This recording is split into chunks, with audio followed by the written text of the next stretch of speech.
vàng luôn, ngon quá chừng, rất là thơm luôn á. Xin chào cô bác, anh chị và các bạn. Hôm nay mình chia sẻ món bánh mì mặn, bánh mì nhân dăm bông và phô mai. Hôm nay mình làm bánh này á, mình không có cần phải nhồi bột luôn. Cô bác, anh chị và các bạn thấy thích á, thì cùng vào bếp để làm cho gia đình mình thưởng thức nha. Nguyên liệu ở đây á, thì mình có 250g bột mì số 11. Chị em nào ở Nhật á, thì mình chọn loại bột mì này, bột làm bánh mì á.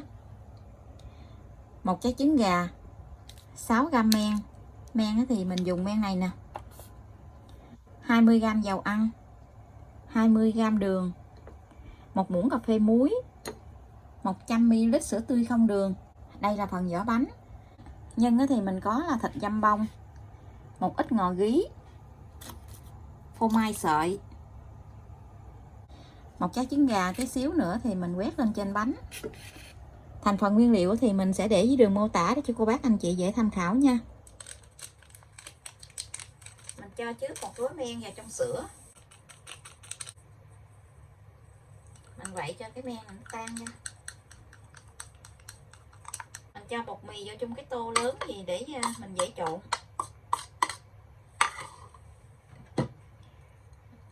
Đường với muối mình cho vô luôn.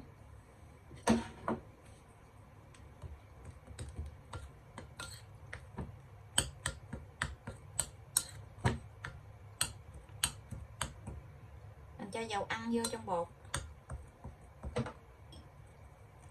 1 trái trứng gà mình cũng cho vô bột luôn.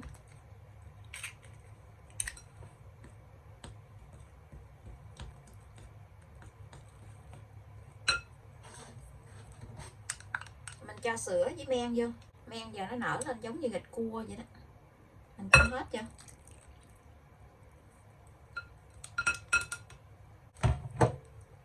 Mình trộn tất cả cái hỗn hợp này thành một khối bột nha. Trong lúc trộn bột á, mình thấy bột nó có khô quá thì mình cho thêm tí xíu sữa tươi không đường vô cũng được. Có khi bột cũ bột mới á, bột cũ thì nó hút nước nhiều hơn.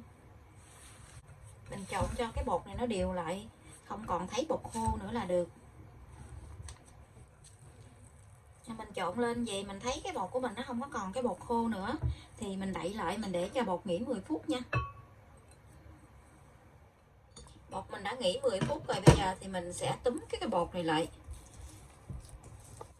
Mình trộn cho nó sơ sơ lại thôi chứ mình không có cần phải nhồi kỹ. Công thức hôm nay thì mình không có cần phải nhồi bột. Mình túm lại cho cái bột nó tròn lại để mình đi ủ á. Mình túm lại gì nè để cho cái bột mình nó tròn lại. Giờ thì mình đậy lại, mình để bột ở trong cái chỗ nào mà nó ấm ấm á, mình ủ bột 1 tiếng nha. Mình chờ ủ bột thì mình đi cắt cái phần dăm bông ra. Mình coi cái lượng bột của mình á để mình chuẩn bị cái phần dăm bông nha.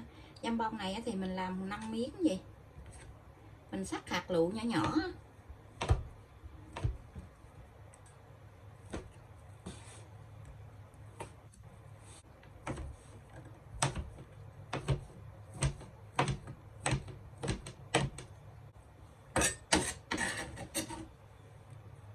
Ngò gí này mình cũng xắt nhuyễn ra luôn.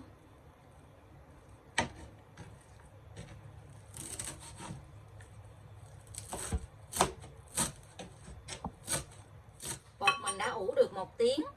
Bây giờ nó nở lên rất là bự luôn nè. Nở lên nhiều quá chừng luôn.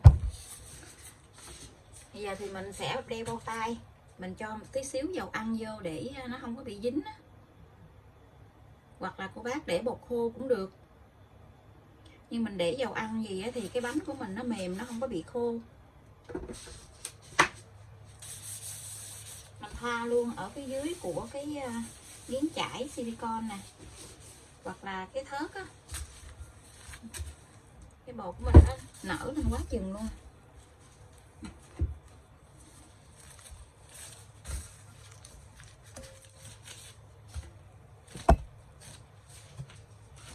Mình ấn xuống gì để cho nó bể cái bọt khí bên trong á.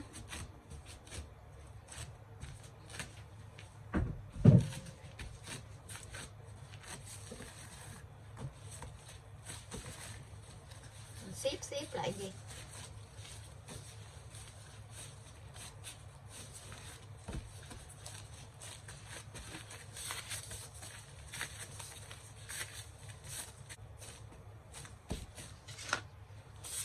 Giờ thì dùng cái cây á, mình cán nha, mình cán cho cái bột này nó tròn ra nha.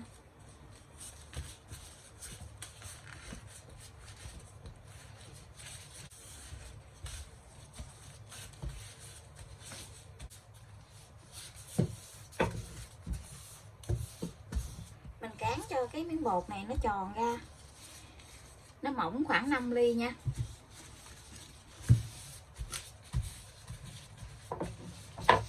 Mình dùng cái cây dao mình cắt bánh pizza đó, mình cắt ra làm 8 hoặc là làm 6, mình chia ra. Nếu như cô bác làm cái bánh bự thì mình làm ra làm 6, còn nếu như nhỏ thì mình cắt ra làm 8.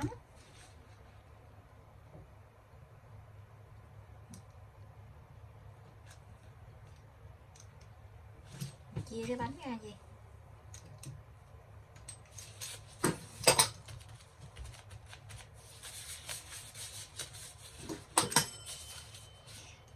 Ở khoảng giữa của cái bánh này thì mình cắt ra làm 3 đường. Mình cắt không có đứt nha, mình cắt ở chính giữa vậy thôi.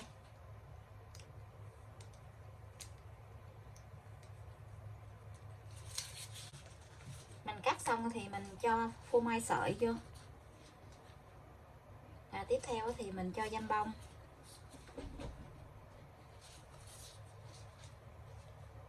Một ít ngò gí.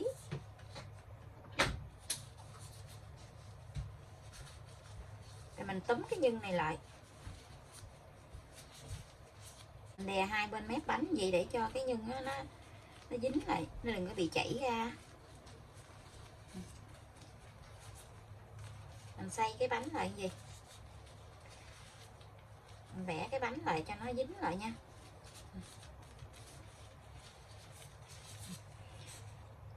Vì là mình đã làm được một cái bánh.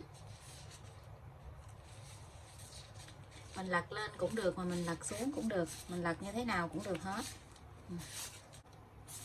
Vậy là mình đã được một cái bánh.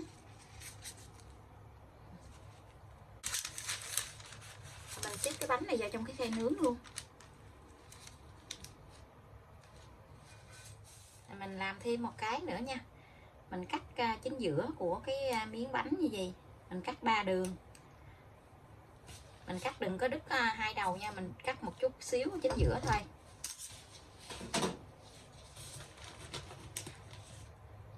Mình cho phô mai sợi lên.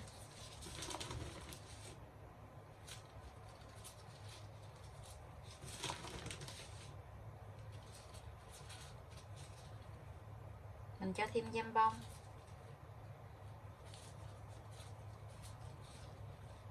Cho thêm ngò gí. Rồi mình túm bánh lại. Mình túm cho cái nhân này nó nằm ở bên trong á. Mình cuốn tròn lại gì.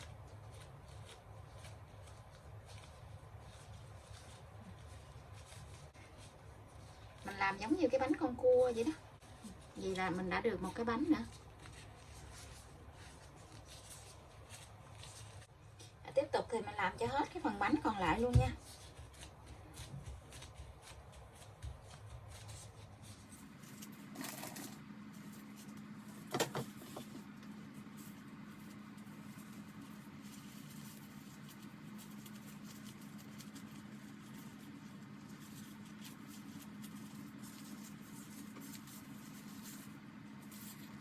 Mình đã tạo hình xong những chiếc bánh như thế này. Bây giờ thì mình đậy lại, mình ủ bánh thêm 20 phút nữa nha. Mình lấy cái màng bọc thực phẩm đó, mình đậy lên gì nè, đậy kín lại. Mình ủ thêm 20 phút nữa. Bánh mình ủ lần 2 đã được 20 phút. Cái bánh nó nở lên rất là to luôn á. Cái bánh nó nở lên đẹp quá chừng luôn nè. Bây giờ thì mình đập trái trứng gà, mình pha tí xíu sữa tươi vô, sữa tươi không đường á. Rồi mình quét lên trên mặt bánh vậy. Quét một lớp mỏng thôi. Quét đều lên trên mặt bánh. Thì mình đem đi nướng nha. Quét trứng sữa xong rồi thì mình cho vào trong lò để nướng luôn. Lò nướng thì mình làm nóng trước 10 phút. Lò mình có 3 ngăn thì mình nướng ở ngăn thứ 3 là ngăn dưới luôn á. Mình nướng ở nhiệt độ là 150 độ C. Mở 2 lửa. Thời gian nướng của mình là 45 phút. Khi mình thấy cái mặt bánh nó chín vàng là được. Bên trong nó nở lên quá chừng luôn. Bánh của mình đã nướng xong. Vàng luôn. Ngon quá chừng luôn nè.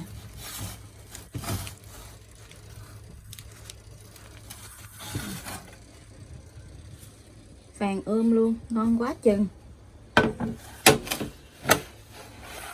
Rất là thơm luôn á.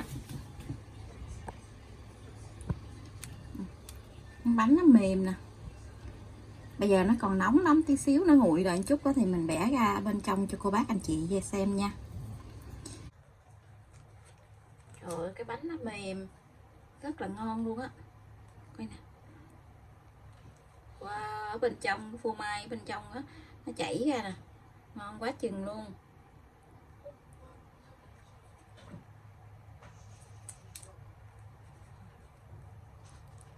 Cái bánh nó mềm, có cái xới xới của cái bánh á, nó rất là mềm luôn, ngon quá chừng.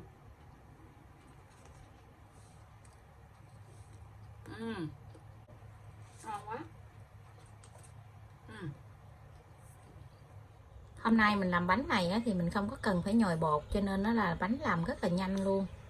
Cô bác anh chị và các bạn cái thích á, thì cùng làm cho gia đình mình thưởng thức nha. Bây giờ thì mình xin chào tạm biệt, hẹn cô bác anh chị và các bạn lại video tiếp theo.